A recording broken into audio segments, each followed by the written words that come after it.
Hello doctor, मेरे इस दांत में कैविटी थी और इसीलिए बहुत ज़्यादा पेन भी हो रहा था। तो मैं जब डेंटिस्ट के पास गई तो उन्होंने बोला कि इस दांत में आरसीटी करानी चाहिए। पर मुझे तो इस दांत में मसाला भरवाना है, क्या उससे काम नहीं चल सकता? या फिर क्या मैं इस दांत को निकलवा ही ना लूं? आरसीटी में तो बहुत खर्च आता है।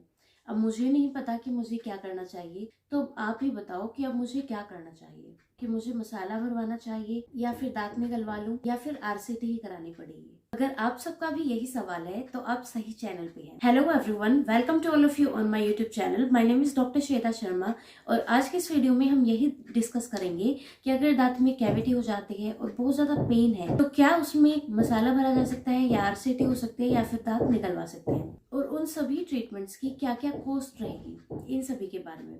तो यस, आज की वीडियो बहुत इंपॉर्टेंट होने वाली है।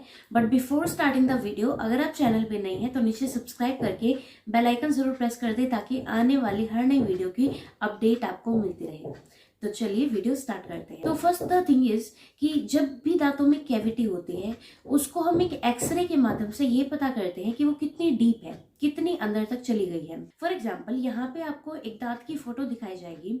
इसमें आप देख सकते हैं कि दांत की जो सबसे ऊपर की लेयर होती है वो होती है इनेमल, उसके अंदर की जो लेयर होती है वो होती है डेंटिन, और उसके अंदर होती है पल्प, यानी कि हमारी नसें, जिनकी वजह से हमें पेन पता चलता है, दर्द का पता चलता है।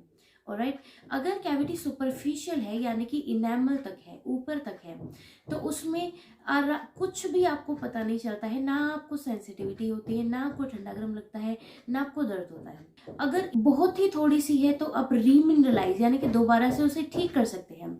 एक जो टूथपेस्ट आती है, थर्मोसिल रिपेयर हो गया, शाइनम हो गया, ऐसी जो टूथपेस्ट है उनको अगर आप 5 मिनट के लिए उस टूथ के ऊपर लगा के रखते हैं जहाँ पे कैविटी है, तो वो जो इनेमल है वो रीमिनरलाइज यानी कि दोबारा से ठीक होने लगती है। पर अगर कैविटी थोड़ा सा और अंदर डेंटिन तक चली गई है तो ऐसी कंडीशन में आपको सेंसिटिविटी फील होने लगती है। सेंसिटिविटी बोले तो जब भी आप कुछ ज्यादा ठंडा या ज्यादा गर्म या फिर मीठा स्पेशली खाते हैं तो आपको एक झंझनाहट महसूस होती है। ऐसी कंडीशन में फिलिंग की जाती है यानी कि मसाला भरा जाता है।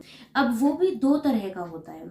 अगर जो बच्चों के दूध के दांत होते हैं उनमें हम मसाला यानी कि सीमेंट भरते हैं, जीआईसी सीमेंट, ये एक डेंटल मटेरियल होता है।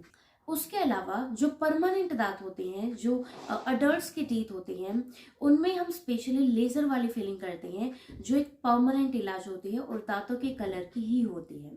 ऑलराइट, अब सेकंड बात करते हैं, जब कैविटी इतनी डीप हो जाती है कि वो नसों तक ही पहुंच जाती है, पल्प तक पहुंच जाती है, तो ऐसी कंडीशन में फिर आपको पेन होता है। क्यों होता है? क्योंकि जो पल्प है हमारी वो एक्सपोज हो जाती है, यानी कि जो भी हम खाते हैं पीते हैं, ठीक है, उसके वो डायरेक्ट कांटेक्ट में आते हैं। इसलिए जब भी कुछ भी बाहर की चीज, इवन जब हवा भी, तो हमें बहुत ज्यादा पेन फील होता है।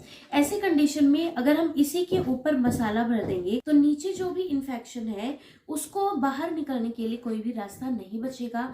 और अगर आप मसाला भरवाते हैं तो विद इन 5 आवर्स 10 आवर्स आपको बहुत ज्यादा पेन होगा और आप वापस से डेंटिस्ट के पास विजिट करेंगे। इसलिए आपको सलाह दी जाती है कि आप रूट कैनाल ट्रीटमेंट यानी कि आरसीटी ही कराएं, जिसमें आपकी नसों को अच्छे से निकाला जाएगा, उनकी सफाई की जाएगी और एक नया मटेरियल भरा जाएगा, और उसके बाद दांत के ऊपर कैप लगा के पहले की तरह आप उसको यूज कर सकते हैं। अब तीसरा जो आपने बताया कि अगर आप दांत निकलवा लेते हैं, अब दांत निकलवा लेंगे पैसे बचाने के, अगर आपको लगता है कि पैसे बचा लेने चाहिए, दांत निकलवा लेंगे, तो आप फिर खाएंगे कहाँ से? चलो हम ये भी मान लेते हैं कि अगर ये दांत आप निकलवाते हैं तो आप इस तरफ से खा सकते हैं, राइट? पर कितने टाइम के लिए? 1 साल, 2 साल, उससे ज्यादा तो नहीं हो सकता, क्योंकि उसके बाद फिर आपका ये साइड खराब होने लगती है, जो हमारा जॉइंट है ये खराब होने लगता है, क्योंकि एक्चुअली हमारे 2 जॉइंट है, यानी कि दोनों तरफ से हमें एक टाइम पे दोनों तरफ से चबाना चाहिए। अगर आप सारा फूड का चबाने का काम है वो सारा लोड इस तरफ दे दोगे तो आपका जो ये टीएमजे है, टेम्पोरोमैंडिबुलर जॉइंट, ये धीरे धीरे खराब होने लग जाता है। उसके अलावा जो अगर यहाँ पे एक दांत नहीं है तो ऊपर वाला दांत नीचे की तरफ आने लग जाता है, और उस दांत के आगे पीछे के दांत उस स्पेस को भरने के लिए ऐसे शिफ्ट होने लगते हैं। तो ये सारे प्रॉब्लम से बचने के लिए आपको यहाँ पे नया दांत तो फिर लगवाना चाहिए। अब जो नया दांत आप लगवाएंगे उसकी कॉस्ट ज्यादा होगी as compare to root canal treatment. तो इसलिए बेटर है कि रूट कैनाल ट्रीटमेंट कराएं।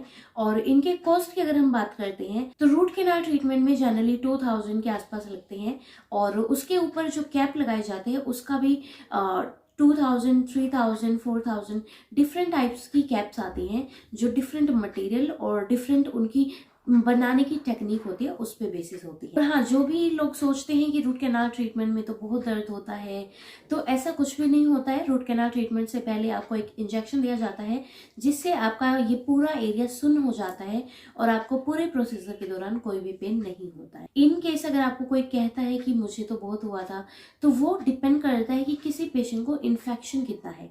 अगर इन्फेक्शन बहुत ज़्यादा है तो ऐसे केसेस में हम प्रेफर करते हैं कि एंटीबायोटिक्स पहले प्रेस्क्राइब करें ताकि उनका इन्फेक्शन थोड़ा कम हो। इन्फेक्शन कम होने के बाद हम अगर इंजेक्शन देते हैं तो उसका असर बहुत जल्दी और बहुत अच्छे से होता है। So yes, this is all about today's video. I hope आप सभी को ये वीडियो पसंद आई होगी, और अगर आपको कोई भी डाउट है तो आप नीचे कमेंट सेक्शन में या फिर मेरे जितने भी सोशल मीडिया प्लेटफॉर्म्स हैं उन सभी के लिंक वीडियो के डिस्क्रिप्शन में दिए रहते हैं, आप वहां से मुझे कॉन्टेक्ट कर सकते हैं। और अगर आपको ये वीडियो हेल्पफुल लगी है then do press the like button. Along with that, if you are new to the channel, make sure to subscribe the channel below and press the bell icon so that you can get every notification. तो अब मिलेंगे हम next video में। धन्यवाद।